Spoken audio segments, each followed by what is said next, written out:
Hey everyone, this is Shazli and welcome back to Zoom Commerce. In this particular session, we'll be revising a legal aspects of business. तो legal aspects of business जो है revise करने की कोशिश करेंगे आज के इस पर्टिकुलर सेशन के अंदर. So will just start with this session. So पहला एक्ट जो हम लोग रिवाइज करने की कोशिश करेंगे आज, सो दैट इज़ हमारा, हम कह सकते हैं जो है दैट इज़ हमारा सेल्स ऑफ गुड्स एक्ट. तो जो those are not following me on Unacademy, आप मुझे अन अकेडमी पे भी फॉलो कर सकते हैं. काफ़ी सारे कोर्सेज अवेलेबल हैं यहाँ पे मेरे अन अकेडमी के ऊपर. तो सब्सक्रिप्शन लेने के लिए this is the a code. चलिए सेल्स ऑफ गुड्स एक्ट से स्टार्ट करेंगे हम लोग. Sales of goods act 1930. चलो सेल्स ऑफ गुड्स एक्ट की बात करें तो एप्लीकेबिलिटी की हम बात करें तो sales of goods act extend करता है टू होल ऑफ इंडिया. पूरे के पूरे इंडिया के ऊपर अप्लाई करता है. कब आया? 1 जुलाई 1930 को एक एक्ट आया. बहुत इजी एक्ट है.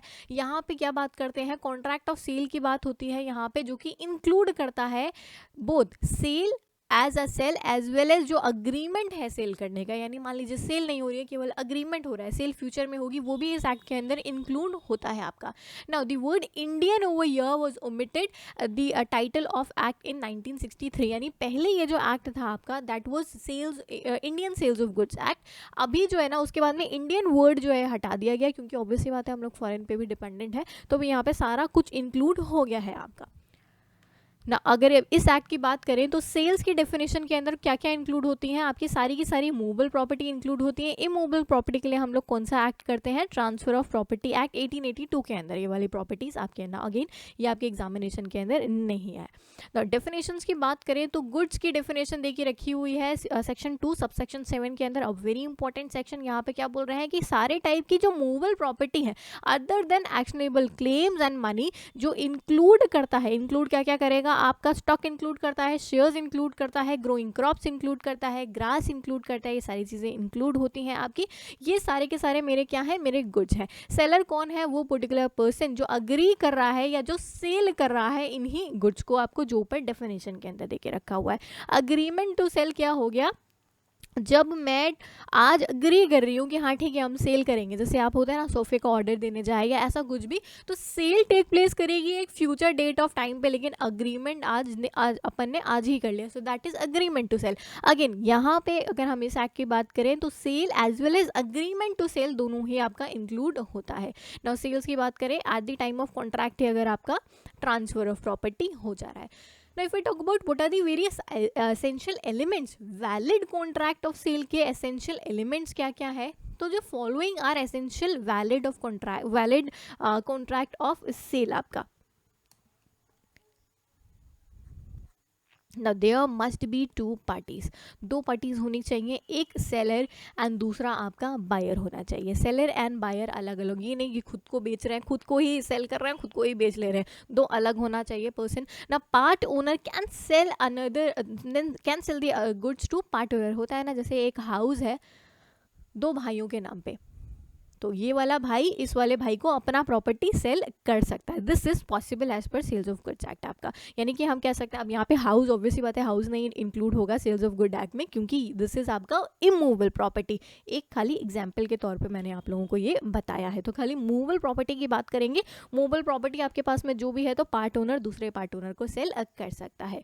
ना पार्टनर्स जो है वो सेपरेट पर्सन की तरीके से नहीं हम लोग कर सकते हैं, क्योंकि यहाँ पे पार्टनरशिप की जो प्रॉपर्टी है, जैसे पार्टनरशिप की बिल्डिंग्स है, ये जो भी कुछ है वो पार्टनर की प्रॉपर्टी नहीं होती है. तो यहाँ पे जो एक पार्टनर है वो दूसरे पार्टनर को कुछ भी सेल नहीं कर सकता, क्योंकि ये पार्टनर की प्रॉपर्टी ही नहीं होती है. किसकी प्रॉपर्टी होती है? पार्टनरशिप फर्म की प्रॉपर्टी होती है, जो भी एसेट्स वगैरह होते हैं ना. ये जितनी भी चीज़ें हैं वो कैसे होनी चाहिए? मूवेबल इन नेचर होनी चाहिए. ट्रांसफर हो रहा हो आपका, यानी जनरल पार्टी जो आपका ओनरशिप है वो ट्रांसफर हो रहा हो, तभी हम उसको सेल के तरीके से रिगार्ड करेंगे. उधार पे देना या हम कह सकते हैं दे करके वापस लेना, ये आपका जो है आपका सेल की डेफिनेशन के अंदर कवर अप नहीं होगा. Now there must be price involve. Price को यहाँ पे क्या बोलेंगे अपन लोग? कंसिडरेशन शुड बी इन्वॉल्व आपका. यानी ऐसा नहीं है कि आप फ्री में ओनरशिप ट्रांसफर कर रहे हो ना. Exchange of goods for goods जो है वो आपका बार्टर कहलाता है. पहले के ज़माने में चलता था ना जब हम लोग एक गुड्स दे रहे थे दूसरा गुड्स ले रहे होते थे, that was barter. Again barter is not sale. Sale क्या है आपका, जब हम लोग क्या कर रहे हैं, कोई भी गुड्स दे रहे हैं और बदले में अपने को पैसा या कुछ मिल रहा है, कुछ कंसिडरेशन अपने को मिल रहा है ना। All essential elements valid contract के जो है आपके होने चाहिए। अब वैलिड कॉन्ट्रैक्ट क्या होता है ये भी हम लोग फर्दर कवर अप करेंगे जो है कॉन्ट्रैक्ट एक्ट के अंदर। Sorry, the contract of sale can be entered, या तो एक्सप्रेसली हो सकता है या तो इम्प्लाइडली आपका ये कॉन्ट्रैक्ट हो सकता है ना। जो कॉन्ट्रैक्ट ऑफ सेल है may be provided for any of the following method आपका प्रोवाइड हो सकता है, या तो इमीडिएट डिलीवरी हो सकती है, या तो हो सकता है मैं आज पैसा दे रही हूँ इमीडिएटली लेकिन डिलीवरी मैं फ्यूचर डेट पे ले रही हूँ। हो सकता है मैंने खाली जो है ना आपको कॉन्ट्रैक्ट कर लिया है, ना पैसा दिया है आपको और ना आपसे अभी गुड्स लिया है, सारा कुछ फ्यूचर डेट पे कर रही हो। दोनों चीज़ें फ्यूचर डेट पे हो सकती है, दोनों चीज़ें यहाँ पे अभी हो सकती हैं, ऐसा कुछ भी हो सकता है ना। क्लासिफिकेशन ऑफ गुड्स के ऊपर आएंगे हम। तो अगर हम बात करें क्लासिफिकेशन की बात करें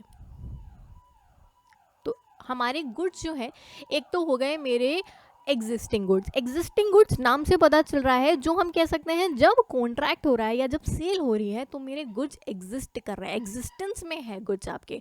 तो जब भी हम कह सकते हैं कॉन्ट्रैक्ट हो रहा है या जो भी हो रहा है तो सेलर के पास में ये जो गुड्स हैं ये अवेलेबल है। कई बार ऐसा होता है ना, जैसे आप बेड को ऑर्डर दीजिए, आप सोफे को ऑर्डर दीजिए, उस पर्टिकुलर टाइम पे सोफा एग्जिस्ट नहीं कर रहा होता, वो बनेगा आपके कॉन्ट्रैक्ट के बाद में। So these are not existing goods. Existing goods कौन से होते हैं, जो एग्जिस्ट कर रहे हैं। अब एग्जिस्टिंग गुड्स किस किस तरीके के हो सकते हैं, एक तो मेरा स्पेसिफिक गुड्स हो गया। स्पेसिफिक गुड्स क्या हो गया, स्पेसिफाई कर रहे हैं हम, यही वाला गुड्स चाहिए। The goods which are identified and agreed upon by the parties at the time of contract of sale. मैं बोल रही हूँ मेरे को यही वाला गुड्स चाहिए, I am specifying that particular good जो मेरे को चाहिए, दैट आर स्पेसिफिक गुड्स आपका। उसके बाद में अनअसर्टेन गुड। अनअसर्टेन गुड्स कौन से होते हैं आपके, These are the goods are not identified and agreed upon at the time of contract of sale। यहाँ पे केवल हम डिस्क्राइब करते हैं, ठीक है, डिस्क्राइब करते हैं कि ऐसा ऐसा ऐसा ऐसा गुड्स मेरे को चाहिए खाली, और मैंने कॉन्ट्रैक्ट कर लिया कि ऐसा ऐसा कोई गुड्स मेरे को लाकर दे देना। लाइक मैंने खाली क्या बोला, मम्मी को या कुछ किसी को भी बोला कि एक लाइक डेयरी मिल्क ले लेना 80 रुपीज़ वाली, या कोई ऐसे 80 रुपीज़ वाली या 100 रुपीज़ वाली ऐसे एक chocolate. Uncertain goods, I am not identifying it at the time of contract आपका। नेक्स्ट असर्टेन गुड्स आपके कौन से हो गए। अब असर्टेन गुड्स कौन से हो गए, these are the goods which are identified after the formation of contract of sale. हम दुकान वाले के पास में गए, उससे कहा 100 रुपीज़ वाली चॉकलेट दे दो, पैसे उसको दे दिए, मान लीजिए उसने मेरे को चॉकलेट दी, उसके बाद मैंने कहा, उसने बोला ठीक है, मैं कहा हाँ ठीक है। दिस इज वॉट, मतलब मैंने कॉन्ट्रैक्ट ऑफ सेल पहले कर लिया, गुड्स को आइडेंटिफाई मैं बाद में कर रही हूँ, ठीक है। दिस इज असर्टेन गुड्स आपका, क्लियर। फ्यूचर गुड्स की बात करें तो जब मैं कॉन्ट्रैक्ट कर रही हूँ, जब मैं कॉन्ट्रैक्ट कर रही हूँ तो गुड्स एग्जिस्टेंस में ही नहीं है, बाद में एग्जिस्टेंस में आएंगे। जैसे सोफा बन रहा है, चेयर बन रहा है, वार्डरोब बन रहा है, एनीथिंग, तो दैट इज लाइक बाद में आ रहा है एग्जिस्टेंस के अंदर। अब manufacturer agrees to sell 5 table and 50 chair का ऑर्डर ले लिया, अभी उसने एग्जिस्टेंस में गुड्स नहीं है आपके अग्रीमेंट, तो ये क्या हो गया आपका, हम कह सकते हैं फ्यूचर गुड्स हो गए। अब आएंगे हम लोग तीसरी category, that is contingent goods. Contingent goods क्या होते हैं, it is again a kind of future goods, लेकिन ये डिपेंड कर रहे हैं किसी एक पर्टिकुलर सिचुएशन के ऊपर। जैसे फॉर एग्जांपल एक सेलर ने कहा कि वो आपको गुड्स प्रोवाइड करेगा, कोई एक पर्टिकुलर गुड्स टाइप के गुड्स हैं वो आपको प्रोवाइड करेगा। कब प्रोवाइड करेगा, जब ये पर्टिकुलर शिप है ये अगर आ जाएगा तब हम आपको ये वाला गुड प्रोवाइड कर देंगे। यानी है तो फ्यूचर के ही गुड्स, लेकिन किसी एक पर्टिकुलर कंडीशन की, किसी एक पर्टिकुलर इवेंट की हैपनिंग या नॉन हैपनिंग के ऊपर डिपेंड कर रहे हैं ये वाले मेरे goods. Exactly that is what मेरा कंटिंजेंट गुड्स आर। होपफुली समझ आया होगा ना। कंसिक्वेंसेस क्या होंगे, स्पेसिफिक गुड्स कौन से थे, सबसे पहले कवर अप किए। कॉन्ट्रैक्ट ऑफ सेल के टाइम पे मैंने गुड्स को आइडेंटिफाई किया कि मेरे को यही वाला गुड्स चाहिए।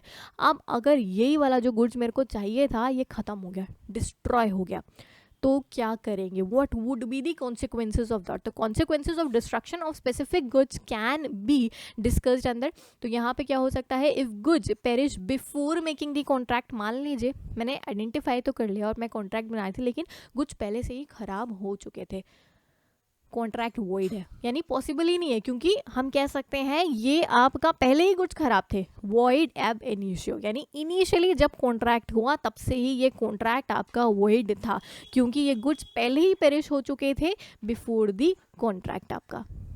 Then where a part of the goods, where a part of the goods is perished before making the contract, यानी पूरा गुड्स मेरा खराब नहीं था, थोड़ा सा खराब था ना। अगर गुड्स डिविजिबल इन नेचर है, मैं डिवाइड कर सकती हूँ अच्छा और बुरा वाला, तो हम कह सकते हैं ठीक है, तब तो ठीक है, तो जितना अच्छा वाला हिस्सा है उसके ऊपर कॉन्ट्रैक्ट एग्जिस्ट करेगा, part of the contract, otherwise हमारा खराब हो जाएगा।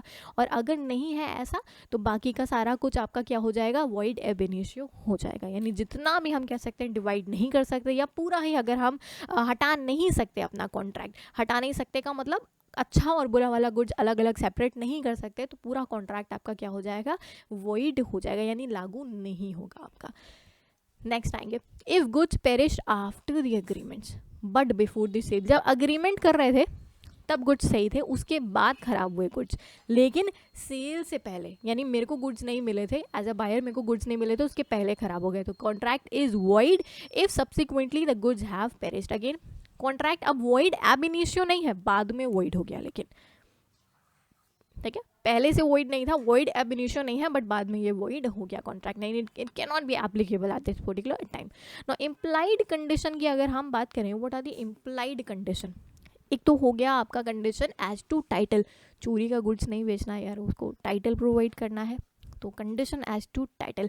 इन the case of sale the seller has the right to sell the goods and agreement to sell, the seller has the right to sell the goods at the time of passing of the ownership in goods, ownership आपकी transfer होगी। Now condition as to description, आपने जो बोला था ना, जो describe किया था वैसा ही गुड्स होना चाहिए। सेल बाय सैंपल अगर आप कर रहे हैं, होता है ना, सैंपल दिखाते, भाई पूरा पूरा गुड्स आपको नहीं दिखाना, आपने मान लीजिए 1000 गुड्स का ऑर्डर दिया है, तो आपको 2-4 सैंपल्स दिखाए, जो आपका गुड्स है सैंपल के अकॉर्डिंग होना चाहिए। The bulk shall correspond to the sample in quality, quality के टर्म्स में वैसा ही होना चाहिए जैसे आपने सैंपल दिखाया। Sale by description as well as sample, अगर आपने कुछ गुड्स को डिस्क्राइब भी किया था और सैंपल भी दिखाया था, तो जो आपका ओरिजिनल गुड्स है ना, इस डिस्क्रिप्शन पे भी करा बैठना चाहिए एकदम, और सैंपल के अकॉर्डिंग भी होना चाहिए, यानी दोनों कंडीशन आपके सेटिस्फाई होनी चाहिए। Goods must correspond with sample as well as description आपका। Now condition as to quality and fitness for buyer's purpose, मैंने आपको बोला था कि मेरे को एक ऐसा फ्लास्क चाहिए जिसके अंदर मैं बहुत गर्म वाला पानी रखूँ, तो भी वो फ्लास्क जो है उसको 8 घंटे तक या 10 घंटे तक गर्म रख सके। तो इस क्वालिटी जो मैंने आपको स्पेसिफिक कंडीशन बताई, जो मेरा पर्पस था, ये भी पूरा होना चाहिए, what ever I am telling you for that, तो उसके अकॉर्डिंगली गुड्स मेरे पे बैठना चाहिए। अगर मैंने जो आपको बोला कि मैं ऐसे कपड़ा खरीदूँ, मैं बोल रही हूँ कि कलर नहीं निकलना चाहिए, तो it should not go off, right. Next, exception to the implied condition as to quality and fitness आपका। Now condition as to quality और fitness will not apply if buyer is suffering from an abnormality which renders the goods unsuitable for a particular purpose. हमें allergy थी, मान लीजिए goods में कोई खराबी नहीं थी, हम एबनॉर्मल थे, हमें कोई एलर्जी थी, मैंने मान लीजिए कुछ खाने की चीज़ है वो मैं ले रही हूँ, या कुछ भी, अभी मेरे को मान लीजिए मशरूम से एलर्जी है या किसी भी चीज़ से एलर्जी है, and I am consuming that particular thing, and मेरे को कुछ प्रॉब्लम हो रही है उसकी वजह से। ना अब ये जो है एक्सेप्शन की कंडीशन के अंदर आती है, बिकॉज यहाँ पे सेलर का कोई रोल नहीं है ना, सेलर का कोई रोल नहीं है, आप ही हम कह सकते हैं एबनॉर्मल थे यहाँ पे। इम्प्लाइड वारंटीज़ की अगर हम बात करें, warranty as to quiet possession, अभी कुछ वारंटी आपकी इम्प्लाइड है, यानी हम बोलते नहीं हैं बट होना चाहिए। अभी आपने टीवी खरीदा मान लीजिए, ऐसा तो हो नहीं सकता कि सेलर रोज़ आपके घर पे आ रहा है, 2 घंटे आके टीवी देख रहा है आके बैठ करके, क्यों? क्योंकि उसने टीवी बेचा है, should not happen, right. Warranty as to quiet possession होना चाहिए अगेंस्ट इनकम्बरेंसेस, यानी यहाँ पे हम कह सकते हैं goods shall be free from any charge. मैंने आपको एक ऐसा गुड्स बेच दिया जिसके लिए मैंने किसी और से भी पैसा लेके रखा हुआ था, या किसी और को उस गुड्स के नाम पे, मान लीजिए वो गुड्स मेरे को किसी ने गिरवी रखाया था अपने पास में, वो आने वाला था गुड्स लेने के लिए और मैंने आपको बेच दिया गुड्स। अभी क्या होगा, मैं तो बोलूँगी ये गुड्स वो लेके चले गए, वो भाई साहब लेके चले गए, अभी क्या होगा, वो जो थर्ड पर्सन आने वाला है वो आपके पास आएगा। तो again this should not happen. जो गुड्स हैं it should be free from any charges, any encumbrances, ऐसा कुछ नहीं होना चाहिए। एग्जैक्टली अगर टेलर आपका कपड़े वगैरह बेच दे। Next, warranty as to quality and fitness by usages of trade. जितना हम कह सकते हैं हम मार्केट में है ना वैल्यू, क्वालिटी का लेवल वैसा होना चाहिए आपका। ऐसा ना हो कि अगर मैं खरीद रही हूँ 20 रुपीज़ की बॉटल, 20 रुपीज़ का बॉटल पानी का अगर मैं खरीद रही हूँ तो मैं एक अज्यूम करके चलूँगी ना 1 लीटर की बॉटल मेरे को मिलने वाली है यहाँ पे, क्योंकि दिस इज़ दी स्टैंडर्ड आपका। अब आप मेरे को इसके अंदर मान लीजिए 200 ml का पानी दे रहे हैं, this should not happen. Fitness as per the usages of trade आपका होना चाहिए। Warranty to disclose the dangerous nature. आपने गुड्स देखे होंगे ना, तो पीछे उसमें वो सारा कुछ लिखते हैं कि क्या क्या इसके डेंजर्स हैं, यानी कि इसको जो है इतने डिग्री पे रखना है, out of reach of children, ये सारा कुछ आपको लिखना है। डॉक्ट्रिन ऑफ कैवेट एम्प्टर क्या कहता है, वेरी इजी आपका, लेट द बायर बिवेयर। आपको खुद खरीदना है तो देख लो कपड़ा फटा तो नहीं है, चेन सही है एंड एवरीथिंग आपका। So this is doctrine of कैवेट emptor. अब अनपेड सेलर है, मान लीजिए आपने क्रेडिट पे गुड्स ले लिया और आपने सेलर को पैसे नहीं दिए, seller is unpaid in this situation हम कह सकते हैं। मान लीजिए आपने कोई बिल दिया था, उसको आपने बाद में पे नहीं किया, या what ever the reason is, आपने हम कह सकते हैं अनपेड सेलर है। अनपेड सेलर की कुछ राइट्स होंगी, राइट्स अगेंस्ट द गुड्स हैं, राइट्स अगेंस्ट द बायर्स हैं। कुछ अगेंस्ट दी गुड्स की अगर हम बात करें तो राइट ऑफ लाइन है। राइट ऑफ लाइन का मतलब रिटेन कर सकता है गुड्स को रिकवर कर सकता है, हम कह सकते हैं जब्त कर सकता है गुड्स को अगर आप पैसा ना दें।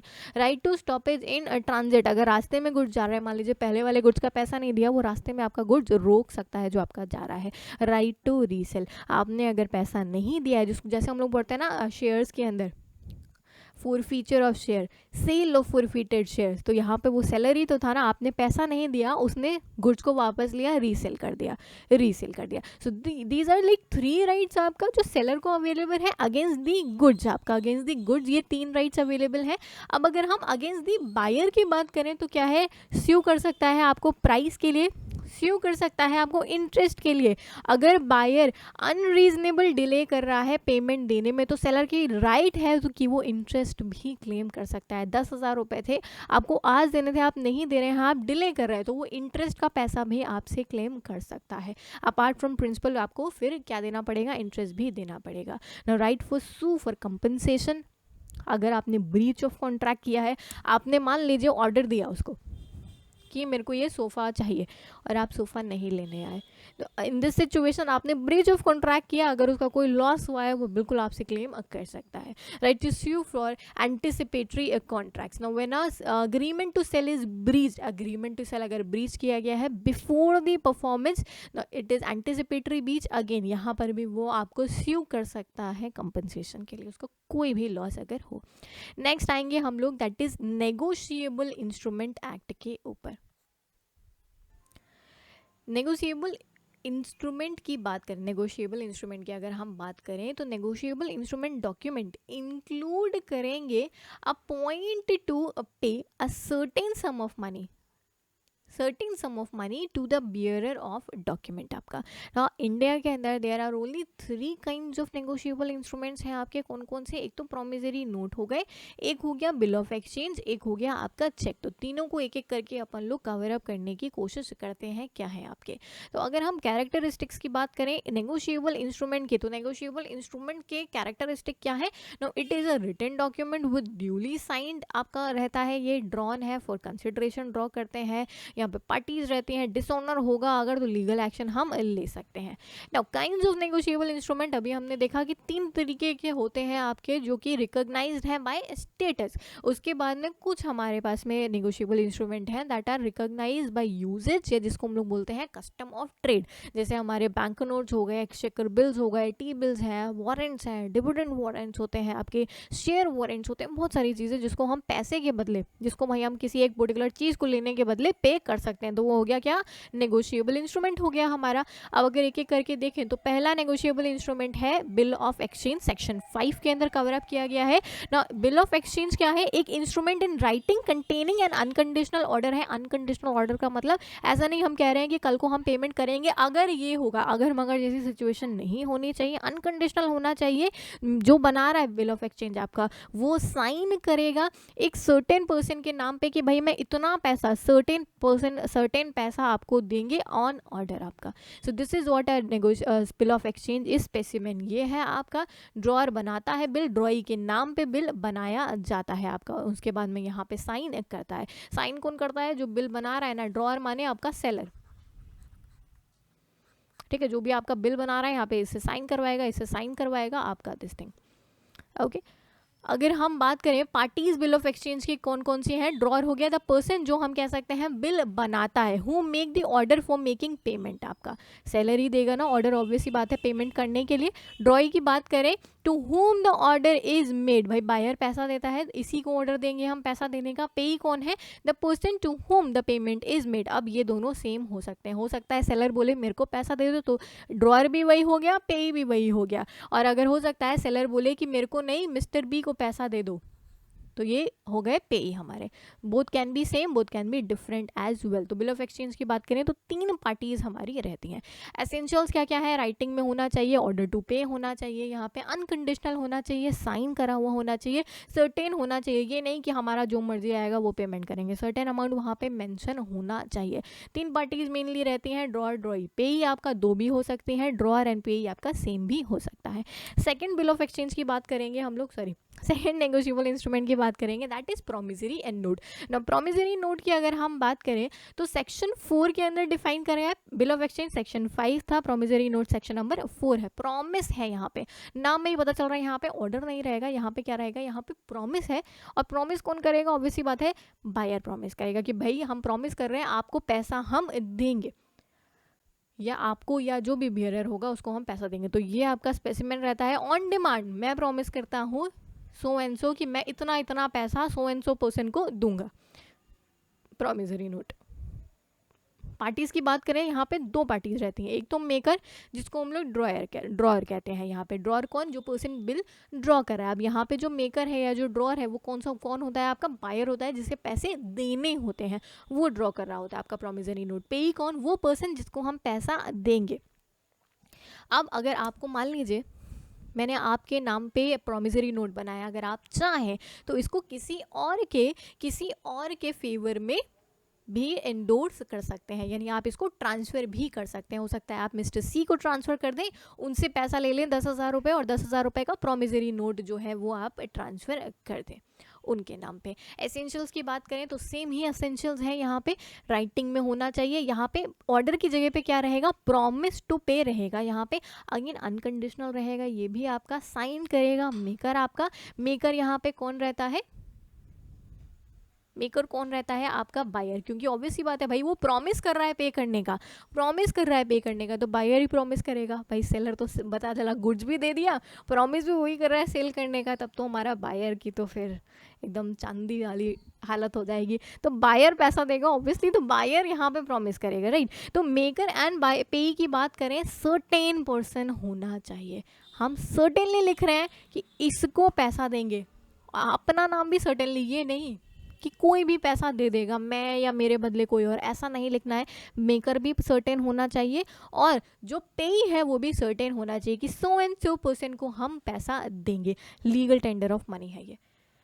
तीसरा हमारा चेक की अगर हम बात करें, आई बिलीव चेक सबने देख के रखा होगा, is a bill of exchange जो एक स्पेसिफाइड बैंकर के ऊपर हम ड्रॉ करते हैं, not express to be payable otherwise than on demand. It includes the electronic image of truncated cheque, जो आपका होता है ना वो स्कैन करने के लिए ऐसे ऐसे लाइन सी आपकी वो इमेज आपकी इसके ऊपर इंक्लूड होती है, आप उस पर साइन वगैरह करते हैं, डेट वगैरह सारा कुछ आपका मेंशन करते हैं। अगेन आई बिलीव चेक सबको पता होगा ना। कुछ नेगोशिएबल इंस्ट्रूमेंट्स ऐसे होते हैं which are recognised by customs of trade, या हम जिसको कह सकते हैं बाय यूजेज हम लोग रिकॉग्नाइज करते हैं।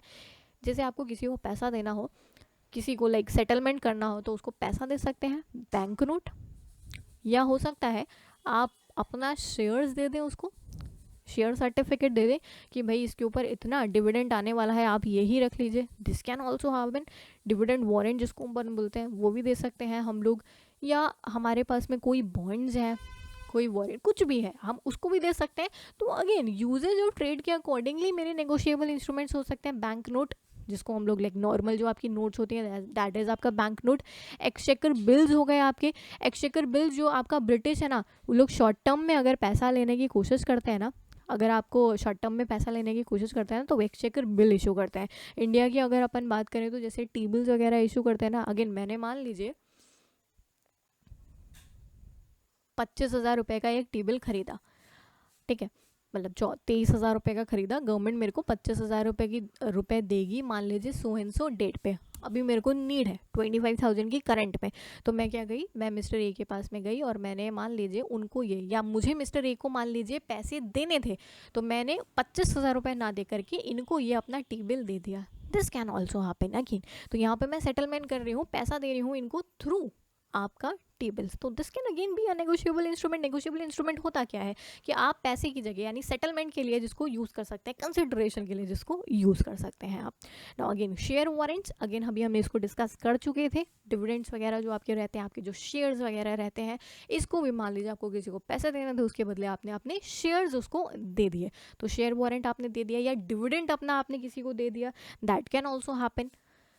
अब disadvantage of negotiable instrument, dishonour of negotiable instrument. अब डिसऑनर की बात करें, डिसऑनर क्या हुआ, मैंने मान लीजिए आई वॉज ए सेलर, मैंने बिल ऑफ एक्सचेंज ड्रॉ किया था मिस्टर ए के ऊपर 14,000 रुपीज़। अब मैं मिस्टर ए के पास में गई, मिस्टर ए ने मुझे पैसा नहीं दिया, क्या हो गया, डिसऑनर हो गया। अब डिसऑनर कैसे कैसे हो सकता है, या तो उन्होंने एक्सेप्ट ही नहीं किया, नहीं हमने तो बिल बनाया ही नहीं था ऐसा करके कुछ, या तो पैसा नहीं दिया, चेक बाउंस हो गया जिसको हम लोग बोलते हैं। तो again this is non payment आपका।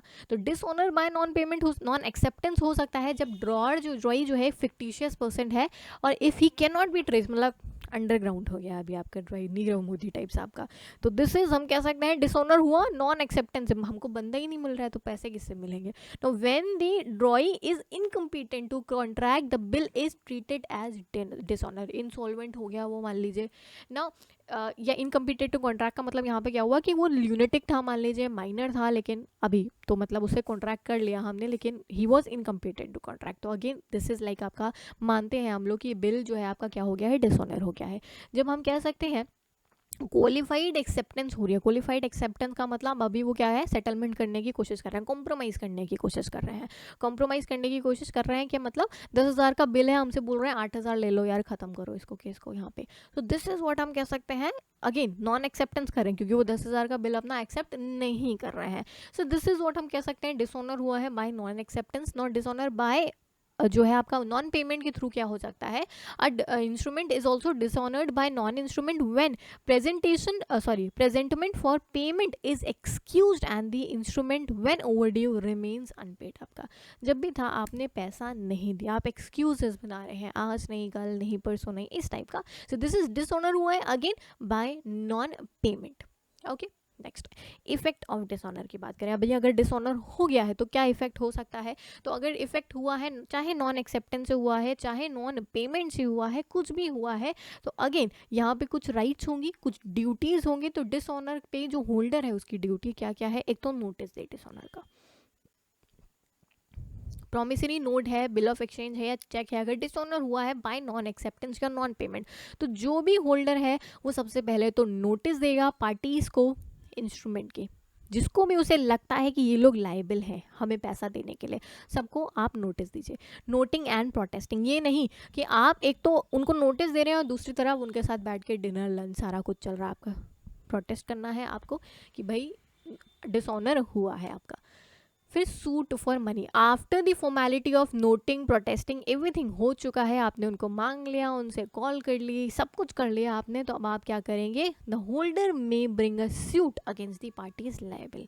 आप उनके अगेंस्ट आप सूट फाइल करेंगे। पहले नोटिस दीजिए उनको, सारा कुछ किया, प्रोटेस्ट किया, सब कुछ किया, तब भी पैसा नहीं मिला, तो अब आप डायरेक्टली क्या फाइल कर देंगे, सूट फाइल कर देंगे। नाउ डिस्चार्ज का मतलब क्या हुआ, डिस्चार्ज का मतलब सेटलमेंट हो गया, सारा कुछ खत्म हो गया। अभी डिस्चार्ज कैसे कैसे हो सकता है आपका, वेरियस मोड्स हो सकते हैं डिस्चार्ज होने के। एक तो डिस्चार्ज हो जाएगा by payment in due course, मैंने आपको पैसा दे दिया तो डिस्चार्ज हो गया ना, नेगोशिएबल इंस्ट्रूमेंट खत्म हो गया अभी नेगोशिएबल इंस्ट्रूमेंट आपका। एक तो ये हो सकता है, बाई कैंसिलेशन हो सकता है, हम दोनों ने आपस में अग्री किया और हमने कैंसिल कर दिया नेगोशिएबल इंस्ट्रूमेंट, अगेन डिस्चार्ज हो गया।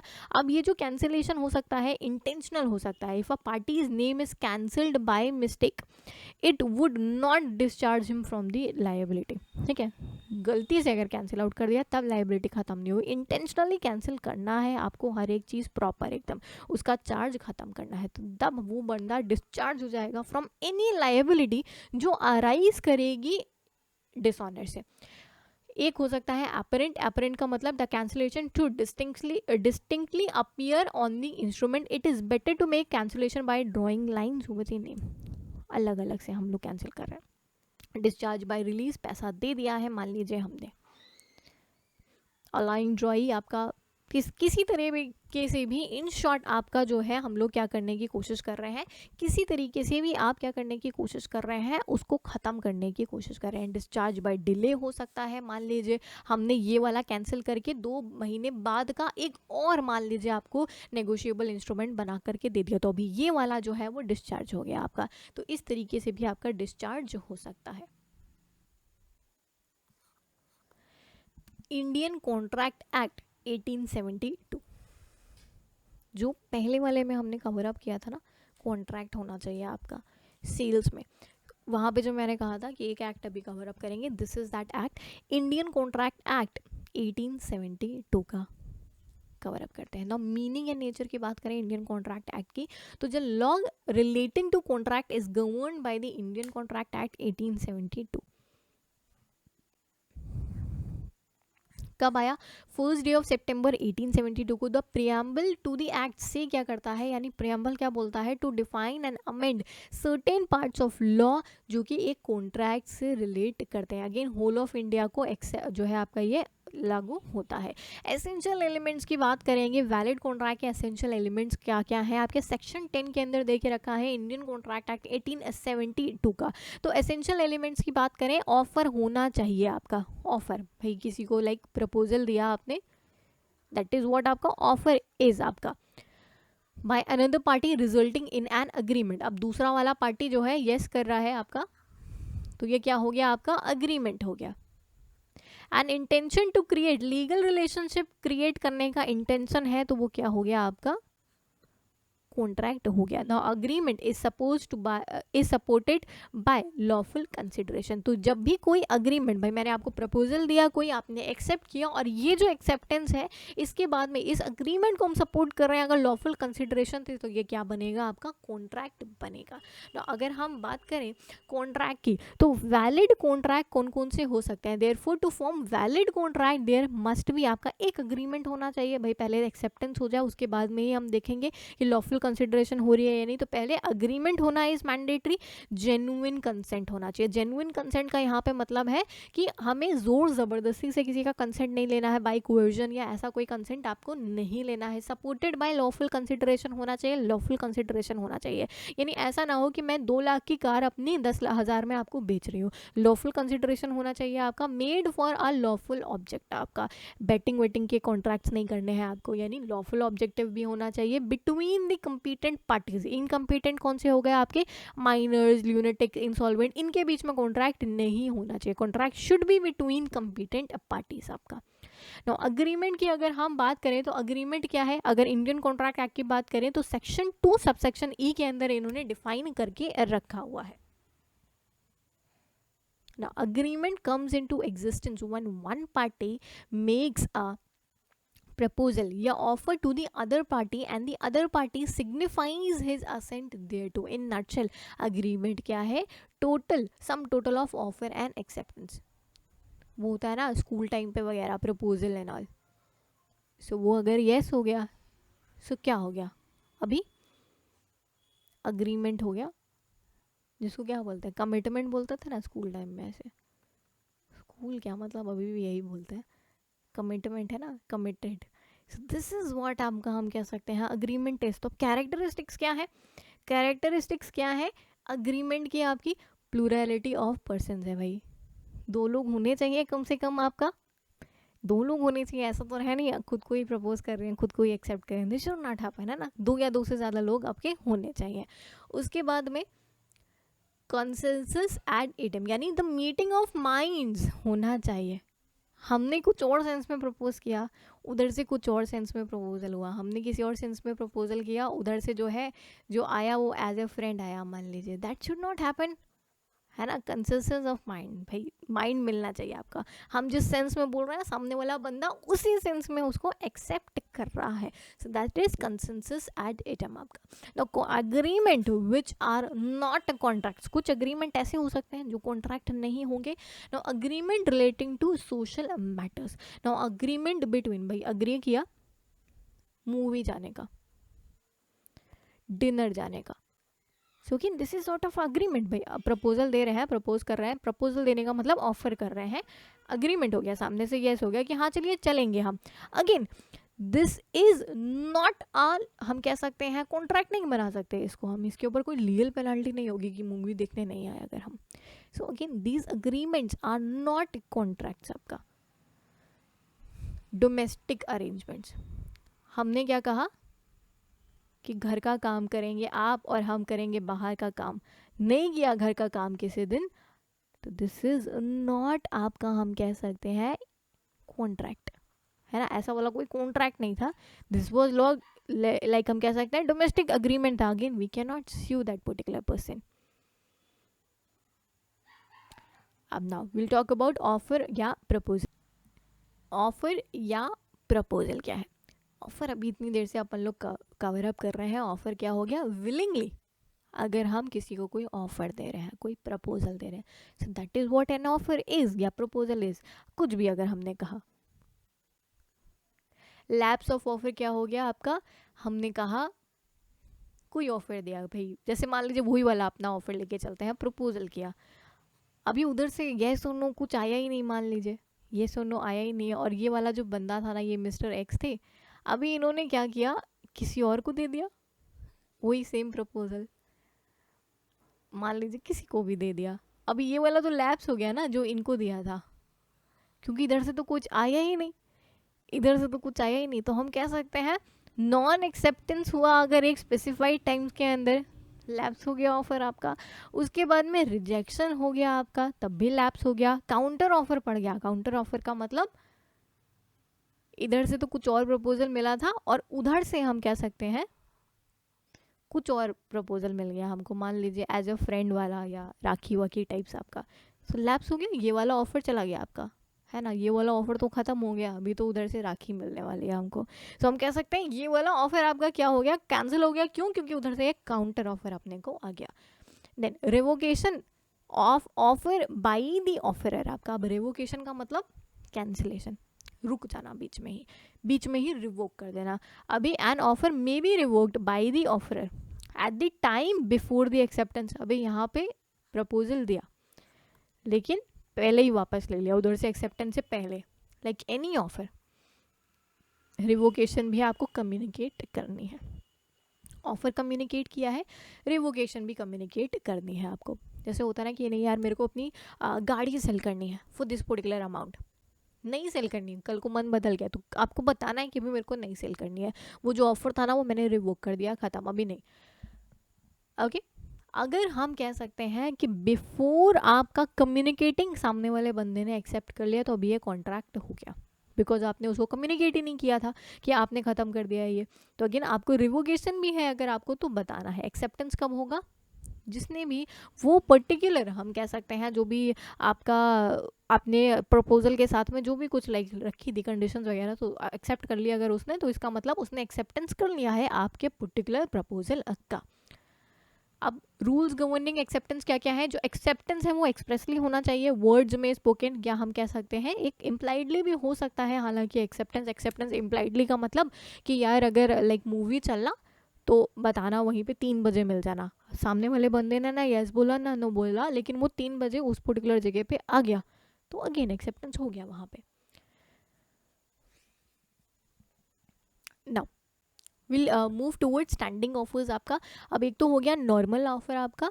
स्टैंडिंग ऑफर की अगर हम बात करें, जो एक लंबे समय तक जो है एक ही मतलब हम कह सकते हैं स्टैंडिंग रहते हैं। जैसे आपका टेंडर वगैरह होता है ना, 1 साल का मान लीजिए टेंडर है, आपने लिया, आपने बोला कि 1 साल तक हम जो भी गुड्स प्रोवाइड करेंगे आपको, आलू जो है वो 10 रुपये में प्रोवाइड करेंगे। तो पूरे साल आप जितना भी आलू लेंगे 10 रुपये में आपको ऑफर मिलेगा। तो ये इन्होंने ऑफर दे दिया आपको, पूरे साल का आपका रहेगा। सीधी सा हम कह सकते हैं स्टैंडिंग ऑफर्स आपका। कंसिडरेशन, पैसा आपका। कंसिडरेशन हो सकता है at the desire of promisor. यहाँ पे लाइक जब भी हम प्रॉमिस कर रहे हैं, रिक्वेस्ट कर सकते हैं, डिजायर कर दो, this means that whatever is done must have been done at the desire of the promisor and not voluntarily at the desire of third party. तो जो भी बंदा प्रॉमिस कर रहा है उसने भी प्रॉमिस किया हो कि हाँ वो बंदा ये कंसिडरेशन पे करेगा। ऐसा नहीं होना चाहिए कि थर्ड पार्टी ने तो बोल दिया कि हाँ ये बंदा जो है 20,000 रुपीज़ पे करेगा, लेकिन जिसको पे करना है मान लीजिए उसको पता ही नहीं है कि उसको 20,000 पे करना है। दिस शुड नॉट हैपन आपका। अगर हम बात करें, consideration may move from promisee और एनी अदर पर्सन। आपका जो कर रहा है ना वही बताया आपका, ये नहीं कि कोई जो है हम कह सकते हैं स्ट्रेंजर कर रहा है। दिस शुड नॉट हैपन आपका। Now when consideration not necessary, अगर if it is expressed in writing या रजिस्टर्ड, हमने कर दिया है कि ये चीज़ें हम आउट ऑफ अफेक्शन कर रहे हैं आपका।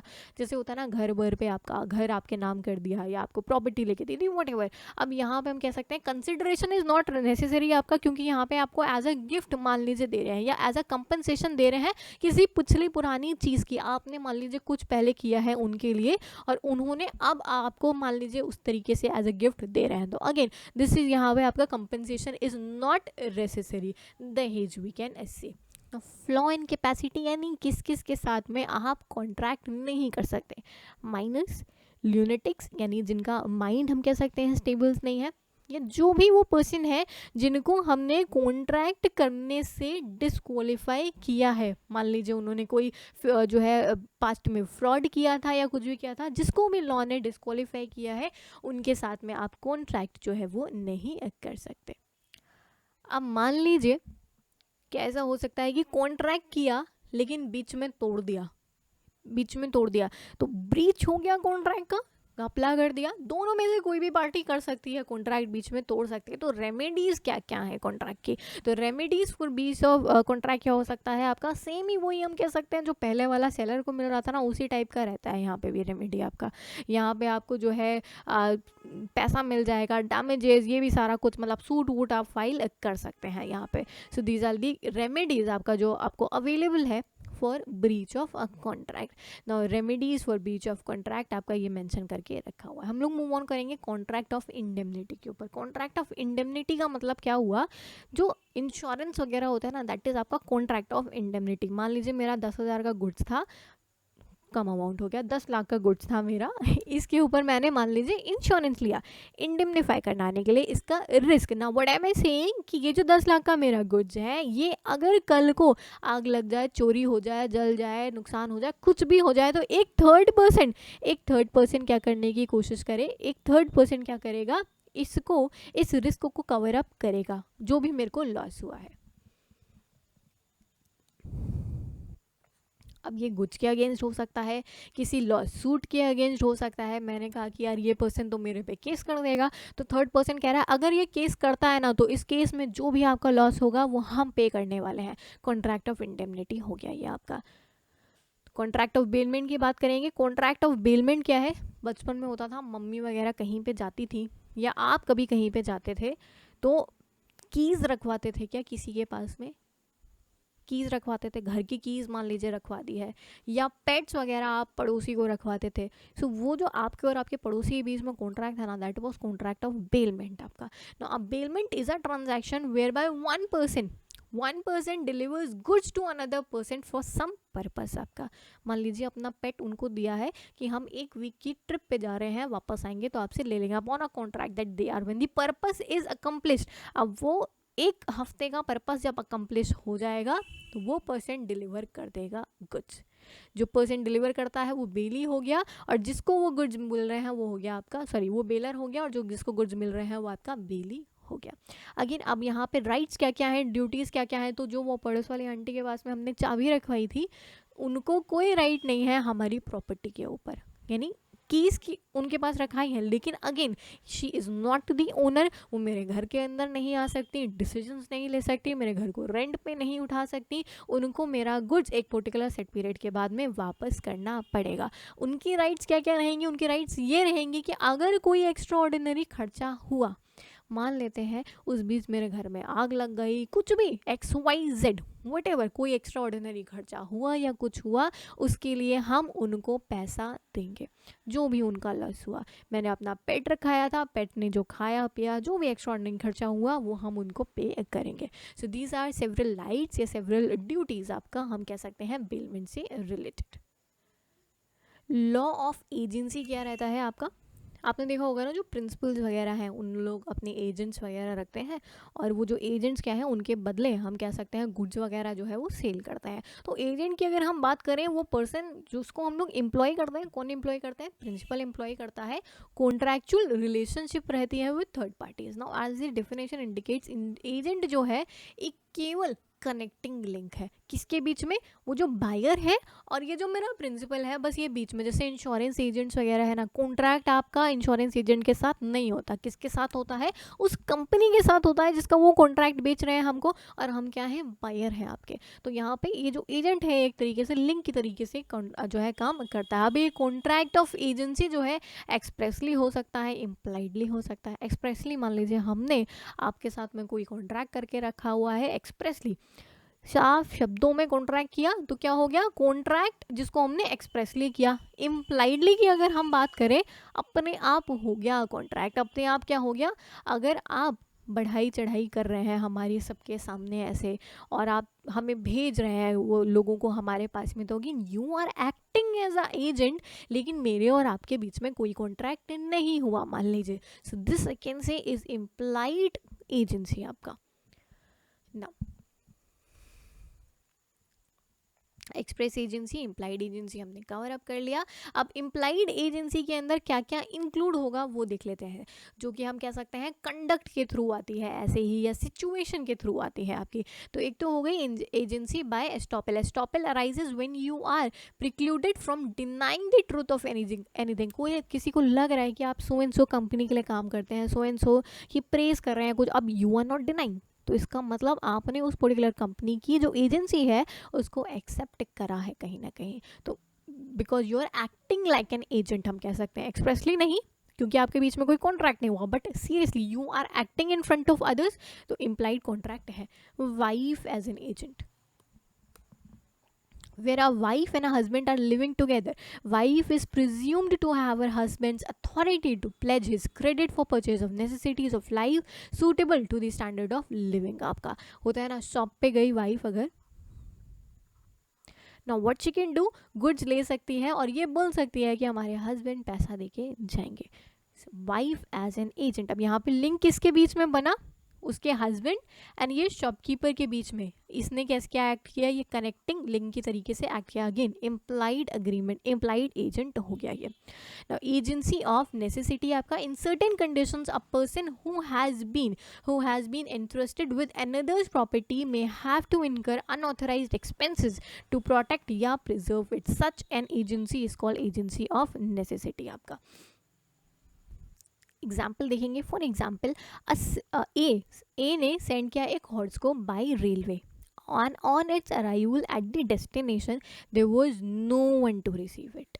ए ने हॉर्स भेजा लेकिन कोई उसको लेने नहीं आया। Railway company being bound to take reasonable step, यहाँ पे उसको उसकी केयर करनी पड़ी, कुछ भी करनी पड़ी। अब यहाँ पे क्या हुआ? Agency bye necessity has arise, उनके पास कोई ऑप्शन नहीं था, आपको केयर करनी पड़ेगी, तो एजेंसी बाय नेसेसिटी यहाँ पे अराइज कर गई। एजेंसी बाय रेटिफिकेशन हो सकती है जब एक person having no authority purpose to act as an agent और duly appointed agent exceeds his authority, the principal is not bound by the contract supposedly based on his behalf।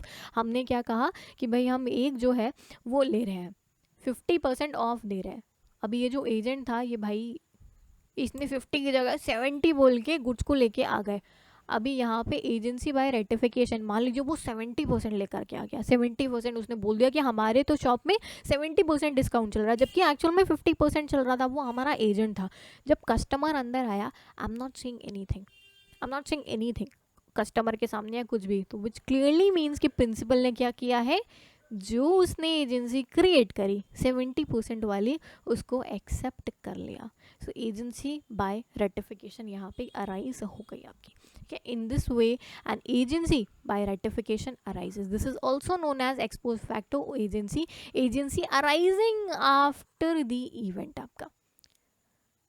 तो various duties की बात करें तो क्या क्या agent की duties है, यहाँ पे हम कह सकते हैं एजेंट की ड्यूटीज़ क्या क्या है। एब्सेंस है अगर, in the absence of express instructions, उसको जो भी सेम तरीके के बिजनेस के अंदर इंस्ट्रक्शंस है ना वो ही उसको फॉलो करना है। अगर मान लीजिए उसको इंस्ट्रक्शंस नहीं प्रोवाइड करे हैं तो जो भी हम कह सकते हैं कोड ऑफ कंडक्ट है, he has to follow. Reasonable skills होनी चाहिए, रीजनेबल डिलीजेंस होना चाहिए, नेचर जो भी है प्रोफेशन का उसके अकॉर्डिंगली। लाइक अगर आपको सेल्स करनी है तो आपको कस्टमर को उस तरीके से बात करना है, उस तरीके से डील करना है, जो भी आपकी अथॉरिटी है उसी के अकॉर्डिंगली काम करेंगे। ये नहीं कि उसके अलावा कुछ भी आप काम करते चले जा रहे हैं। This should not happen. आपको प्रॉम्प्टली डिस्क्लोज करना है मटेरियल इन्फॉर्मेशन, जो भी आपके नॉलेज में है बायर को आपको बताना है।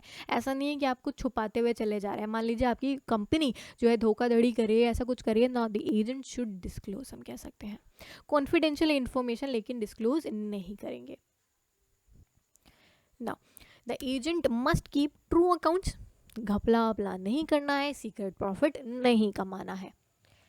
नेक्स्ट राइट्स क्या क्या है, अभी इसकी सर्टेन राइट्स रहेंगी। ऑब्वियसली बात है, पोजीशन रखिएगा गुड्स का अपने पास में, जो भी ये गुड्स सेल कर रहा है। रेम्यूनरेशन की राइट है, अगर प्रिंसिपल ने पैसा नहीं दिया है तो जो भी गुड्स है ये अपने पास में रख सकता है। सेम राइट्स रहेंगी इसकी अनपेड सेलर वाली, कि अगर इसको प्रिंसिपल ने मान लीजिए पैसा नहीं दिया ना, अगर प्रिंसिपल ने पैसा नहीं दिया तो ये क्या करेगा, प्रिंसिपल का गुड अपने पास ही रख लेगा। जो भी इसके पास में गुड्स है ना, ये जो भी बायर का पैसा है या कुछ भी है तो वो अपने पास में रख लेगा, अगर इसका जो प्रिंसिपल है उसने इसको पैसा नहीं दिया मान लीजिए। सो ये इसकी जो राइट्स है ना, he has the right to stop the goods in transit where he is an unpaid seller, मान लीजिए। ये सारा ये राइट्स इसकी रहती हैं as per Indian contract act 1872। Cover cover अप करने की बात करेंगे हम लोग, आईपीआर कवर अप करेंगे। If we talk about intellectual property rights, तो कितने कितने टाइप के हैं इंटेलेक्चुअल प्रॉपर्टी राइट्स हमारे लिए। कॉपीराइट है, रिलेटेड राइट है, कॉपीराइट है आपका और उससे रिलेटेड राइट। ट्रेडमार्क है, ज्योग्राफिकल इंडिकेशन है, इंडस्ट्रियल पेटेंट है एंड हमारे पास में इंडस्ट्रियल डिज़ाइन है एंड हमारे पास में पेटेंट है। तो एक एक करके कवर अप करते हैं इसको। कॉपीराइट की अगर हम बात करें तो it is defined under copyright act 1957। तो कंसेप्ट ऑफ इंटेलेक्चुअल प्रॉपर्टी की अगर हम बात करें तो इंटेलेक्चुअल प्रॉपर्टी की अगर हम बात करें तो टर्म इंटेलेक्चुअल प्रॉपर्टी रिलेट करता है कि जब भी कुछ भी चीज़ हम ह्यूमन इंटेलेक्ट से क्रिएट कर रहे हैं, ह्यूमन माइंड से क्रिएट कर रहे हैं। नाउ इन अदर वर्ड्स हम कह सकते हैं जो इंटेलेक्चुअल प्रॉपर्टी है वो रिलेट करती है टू पीस ऑफ इंफॉर्मेशन जो कि इनकॉर्पोरेट करी जाए टेंजिबल फॉर्म में at the same time unlimited number of copies इसकी जो है हमारी वर्ल्ड में बन सकते हैं। ना प्रॉपर्टी जो है उस कॉपीज़ के अंदर वेस्ट नहीं करती है, जबकि उस कॉपी के अंदर जो इन्फॉर्मेशन है ना उसका वैल्यू है, कॉपी का वैल्यू नहीं है, इन्फॉर्मेशन का वैल्यू है इन शॉर्ट। तो कॉपीराइट की अगर अपन बात करें, कॉपीराइट इसको हम लोग बोल सकते हैं exclusive right to do authorise या डू दी फॉलोइंग एक्ट्स। कौन कौन से एक्ट हैं आपके, एक तो हो गया copyright in terms of literally dramatic या म्यूजिकल वर्ड्स जो आपके रहते हैं। तो आप क्या कर सकते हैं, reproducing the work in any material form which में इंक्लूड स्टोरिंग करना उनको या इलेक्ट्रॉनिक मीन्स से उनको रिप्रोड्यूस करना। You can not do, issue नहीं कर सकते आप कॉपीज़ या परफॉर्म नहीं कर सकते उस पर्टिकुलर काम को, जो है कम्युनिकेट नहीं कर सकते पब्लिक के अंदर, सिनेमैटिक फिल्म नहीं बना सकते, साउंड रिकॉर्डिंग नहीं कर सकते, एनीथिंग। जैसे होता है ना, आपने सुना होगा यूट्यूब वगैरह के ऊपर अगर आप कोई गाना वगैरह अपनी वीडियो के अंदर दिखा देते या कुछ तो कॉपीराइट क्लेम आ जाता है। किसी की वीडियो का कंटेंट आप यूज़ कर लीजिए, अगेन कॉपीराइट क्लेम आ जाता है। तो कॉपीराइट क्लेम हम कह सकते हैं उस पर्टिकुलर चीज़ के ऊपर रहता है, उस पर्टिकुलर कंटेंट के ऊपर हम कह सकते हैं रहता है ना। कॉपीराइट की अगर हम बात करें, copyright in the case of computer program, तो कंप्यूटर प्रोग्राम के अंदर भी हो सकता है। आप रिप्रोड्यूस नहीं कर सकते, अगेन सेम ही चीज़ है, इशू नहीं कर सकते, कॉपीज़ नहीं बना सकते, परफॉर्म नहीं कर सकते, अडेप्ट नहीं कर सकते काम को, कमर्शियली इजीली रेंट नहीं कर सकते या कुछ भी नहीं कर सकते आप। मतलब ऐसा नहीं है कि आपने कोई कंप्यूटर प्रोग्राम खरीद लिया और अब आप उसको रेंटिंग करने की कोशिश कर रहे हैं, उसको रेंट कर रहे हैं। Again you can not do that. आप उसकी कॉपीज़ नहीं बना सकते, जिसको हम बोलते हैं ना पायरेटेड बनाना। तो legally it is not allowed. वो अलग बात है, लोग बनाते रहते हैं। Copyright in case of artistic work. Artistic work का मतलब क्या हो गया आपका? Reproduce in any material form आपका, the storing of it in any medium form, या हम कह सकते हैं आप उसको डिपिक्ट नहीं कर सकते, कम्युनिकेट नहीं कर सकते, इशू नहीं कर सकते, फिल्म में नहीं दे सकते, अडेप्ट नहीं कर सकते। बाकी सारी चीज़ें आप देखिए पॉइंट सबका सेम है, आपका 1957 एक्ट के अंदर है ना।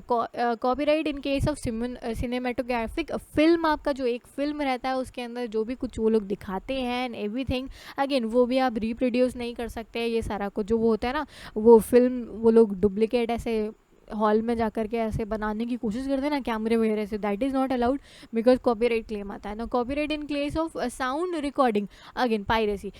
तो कॉपीराइट की अगर हम बात करें इन केस ऑफ आपका sound recording, that also you can not do, किसी और का है अगर आप, you can not use that.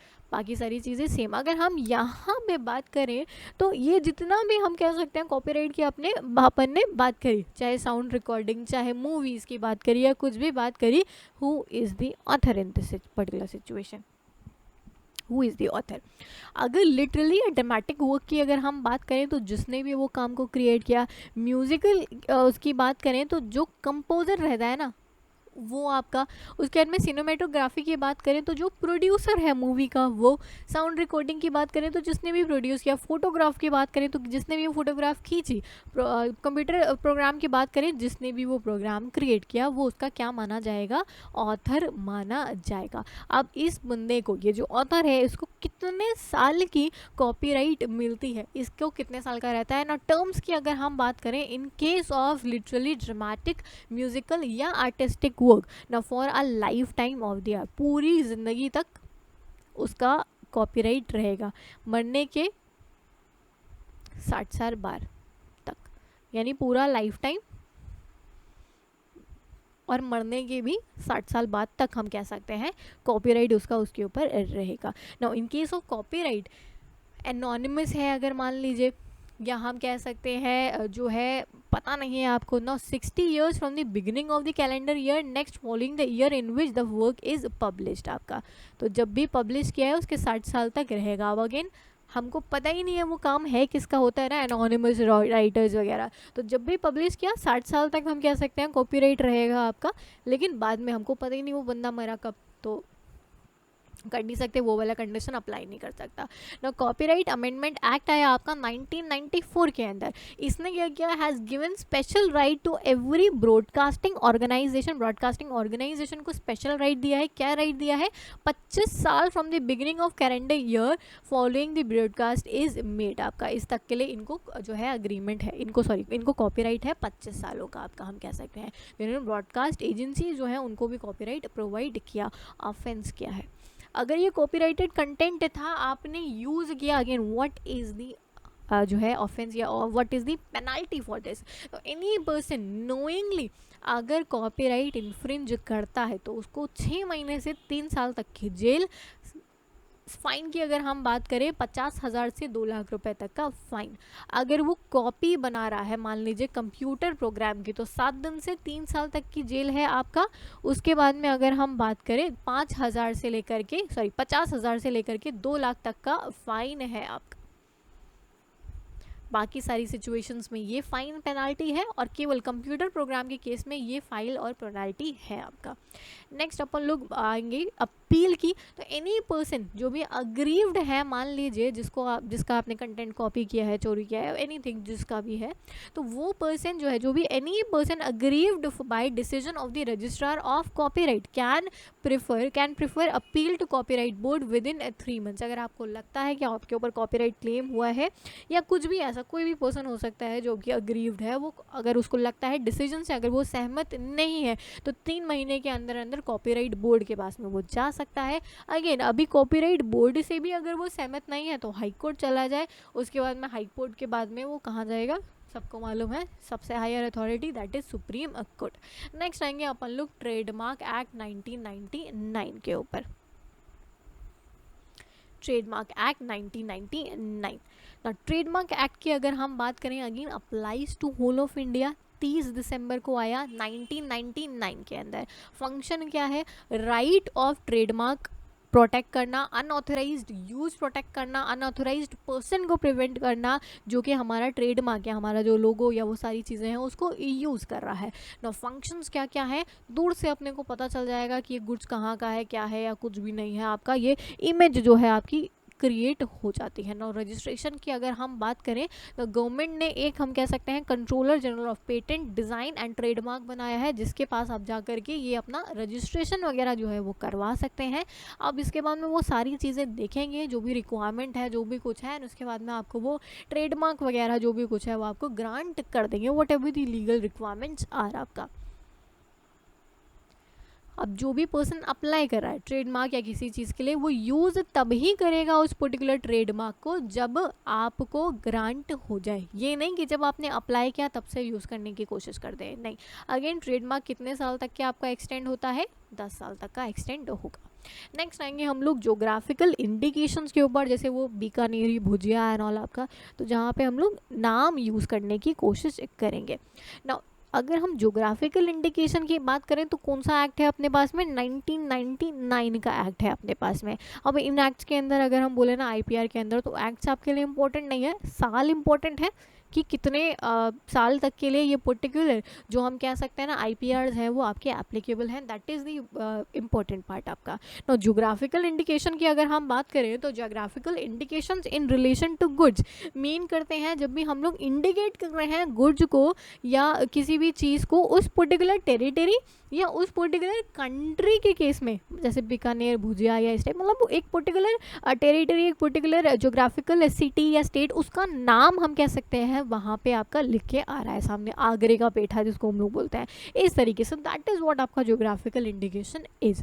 Now registration कराना पड़ेगा अगेन इसके लिए भी, any person, any association of person, producer, organisation, authority established by या अंडर दी लॉ जो है वो आपका एस्टैब्लिश कर सकता है या हम कह सकते हैं अप्लाई कर सकता है फॉर जोग्राफिकल इंडिकेशन। अब ये जो रजिस्ट्रेशन है should be address to the registrar of geographical indication आपका, और रजिस्ट्रेशन के ऊपर जो रजिस्ट्रार है वो एप्लीकेंट को या जो भी यूज़र है उसको सर्टिफिकेट इशू करेगा आपका seal of geographical indication registry का। बेनिफिट्स क्या क्या हैं आपको, लीगल सेफगार्ड मिलेगा कि कल को कोई ये नाम यूज़ करता है आपका या ऐसा कुछ भी, nobody can use that because वो नाम अभी आपको मिल गया है, हम कह सकते हैं। अनऑथोराइज्ड यूज़ नहीं हो सकता है इसका। एनहांस होगी आपकी एक्सपोर्ट, जब भी किसी पर्टिकुलर चीज़ के सामने एक पर्टिकुलर जगह का नाम जुड़ जाता है ना, तो हमको क्या लगता है ये वहाँ की फेमस जगह का, फेमस कोई पर्टिकुलर चीज़ है आपकी, तो हम लोग को क्या लगता है ना कि यार ये फेमस वाली चीज़ है, इसको लेने की कोशिश करते हैं। होता है ना, कभी भी किसी सिटी के अंदर जाते हैं ना तो जो फेमस चीज़ें हैं ना उनको ट्राई करने की कोशिश करते हैं हम लोग, क्यों, क्योंकि हमको लगता है कि ये जो है ना इनका टेस्ट ज़्यादा अच्छा होगा। तो अगेन जोग्राफिकल जगह अगर लग जाती है ना हमारे गुड्स के साथ में, उनका नाम अगर अटैच हो जाता है तो हमारी हम कह सकते हैं प्रॉस्पेरिटी जो है वो इंक्रीज हो जाती है कहीं ना कहीं, अगर टेरिटरी का नाम ऐड हो गया। नेक्स्ट हम लोग बात करेंगे डिज़ाइन एक्ट 2002 के बारे में। ना डिज़ाइन की अगर हम बात करें तो जैसे फ़ोन रहता है ना आपका, तो कुछ भी हम कह सकते हैं, शेप है, कन्फिगरेशन है, पैटर्न है, कॉम्पोजिशन, लाइन, कलर, ऐसा कुछ भी चीज़ वो हो गया आपका डिज़ाइन आपका। जैसे आप जो है अगर आपको दूर से बॉटल रखी है, मान लीजिए थम्सअप की, पेप्सी की बॉटल अगर रखी है दूर से, मैंने पेप्सी का वो हटा भी दिया, जो ऊपर वो प्लास्टिक सा लगा होता है मैंने हटा भी दिया, क्या आप फिर भी बता देंगे कि वो पेप्सी की बॉटल थी? Because of that design. Thums Up की बॉटल अगेन, क्या अगर मैं वो हटा दूँ अगेन वो आइडेंटिफाई हो जाती है कि वो कहीं ना कहीं थम्सअप की बॉटल है, ब्लू कलर का वो कैप रहता है उसका एंड वो डिज़ाइन आपका। सो डिज़ाइन की अगर हम बात करें, एनी मोड, ना the term design does not include trademark include नहीं होगा इसके ऊपर, बिकॉज ट्रेडमार्क के लिए अलग एक्ट है आपका। कोई मार्क इंक्लूड नहीं होगा जो आर्टिस्टिक वर्क वगैरह है जिसके लिए हमने कॉपीराइट लिया है, अगेन सकते हो कि कोलाइड नहीं करना चाहिए, है ना। दो चीज़ों के लिए आप हम कह सकते हैं वो सेम चीज़ नहीं ले सकते। नाउ एनी मोड या प्रिंसिपल या construction anything which is in substance या मैकेनिकल डिवाइस वो आप नहीं ले सकते। डिज़ाइन के लिए आप डिज़ाइन एक्ट के अंदर जा सकते हैं ताकि आपकी इस प्रोडक्ट का या किसी भी चीज़ का हम कह सकते हैं कलर का कॉम्बिनेशन हो गया, आपका डिज़ाइन लाइन जो भी कुछ आपने यूज़ किया ये कोई और पर्सन कॉपी ना कर जाए। Okay, now registration of design की अगर हम बात करें, रजिस्ट्रेशन आपको किसको कराना है ना, design shall have copyright for a period of 10 साल, 10 साल के लिए आप ले सकते हैं। उसके बाद में बिफोर द एक्सपायरेशन ऑफ 10 साल आपका, no before the expiration of 10 साल जो एप्लीकेंट है वो एक्सटेंशन के लिए भी अप्लाई कर सकता है। नो द कंट्रोलर जो है वो पेमेंट करेगा प्रिस्क्राइब फीस वगैरह के, एंड देन उसके बाद में एक्सटेंड कर देगा आपका जो भी आपका डिज़ाइन का जो भी आपने कॉपीराइट लेके रखा है उसको एक्सटेंड कर देगा। यानी इनिशियली 10 साल के लिए होता है और आपको फिर उसको एक्सटेंड कराते रहना पड़ेगा। नेक्स्ट हम लोग आएंगे पेटेंट एक्ट 1970। अगेन पेटेंट के ऊपर आपका क्वेश्चन जो है एग्जामिनेशन के अंदर पुट अप हो चुका है। नाउ पेटेंट एक्ट डिस्कस करने की कोशिश करेंगे कि पेटेंट एक्ट 1970 के अंदर क्या बात हुई। नाउ पेटेंट एक्ट की अगर हम बात करें, again applies to whole of India, 163 sections हैं, not important that much. Now patent मतलब पेटेंट एक्ट इंपॉर्टेंट है, कितने सेक्शंस हैं वो इंपॉर्टेंट नहीं है। No patent act was passed in parliament, 19 सितंबर को पास हुआ 1970 के अंदर ये एक्ट आपका जो है ये पास हुआ। ना if I talk about patent, patent है क्या आपका, अगर आपने कोई नया इन्वेंशन कर दिया, आपने अभी आजकल देखा होगा कोविड का जो ड्रग है ये लोग जो इन्वेंट कर रहे हैं उसके लिए पेटेंट के लिए परेशान हो रहे हैं। तो कुछ भी नया कुछ आप डेवलप कर रहे हैं, मान लीजिए A+B करके आपने C कर दिया, तो अब ये जो C है इसके लिए हम लोग क्या लेंगे, पेटेंट लेंगे। कुछ भी नया इन्वेंशन अगर आप कर रहे हैं या कोई इन्वेंटिव स्टेप डाल रहे हैं, अब A+B=C पहले से होता था लेकिन हमने A+B' is equal to C कर दिया, इन्वेंटिव स्टेप था, इसके लिए भी अगेन मैं पेटेंट जो है वो ले सकती हूँ। तो दिस इज़ व्हाट आपका हम कह सकते हैं पेटेंट इज़ आपका किन किन चीज़ों के लिए। और टेन्योर की अगर हम बात करें तो पेटेंट आपका रहता है 20 सालों के लिए, 20 साल के लिए पेटेंट रहता है। नो रिन्यूअल फीस आपको पे करनी पड़ेगी at the expiration of second year from the date of patent and thereafter for succeeding year, यानी दूसरे साल में आपको फी पे करनी पड़ेगी और हर एक साल में आपको फीस जो है वो पे करनी पड़ेगी। No it takes 6 years to obtain a patent, 6 साल आपको पूरे लगेंगे पूरी प्रोसीजर के अंदर पेटेंट को लेने के लिए आपको। ना जो पेटेंटी है has no remedy for any infringement of his right which takes place before the publication। आपने अप्लाई किया, मान लीजिए अभी आपको पेटेंट मिला नहीं है, बीच में ही मान लीजिए कुछ इन्फ्रिंजमेंट हो गया, आपका कोई राइट नहीं है उसके ऊपर।